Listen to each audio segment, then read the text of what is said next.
ہم کریں گے ہر مظلوم کی حمایت۔ السلام علیکم، میں ہوں حرین فاطمہ اور آپ دیکھ رہے ہیں حمایتی news HD channel.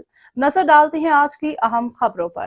Fahim Ahmad Arain کی رپورٹ۔ حیدرآباد پولیس کی خبر کے بعد ڈکیتی کے شکار نوجوانوں کی جانب سے ملزمان کی پہچان ہو گئی۔ آج رات سٹی پولیس نے شہریوں سے لوٹ مار کرنے والے ملزمان کا پیچھا کیا، جس دوران ملزمان کی جانب سے پولیس پر فائرنگ کی گئی۔ پولیس کی جوابی کارروائی میں ایک ملزم موقع پر ہلاک، دوسرا زخمی ہو گیا، جبکہ دونوں ملزمان کا تیسرا ساتھی فرار ہونے میں کامیاب ہو گیا۔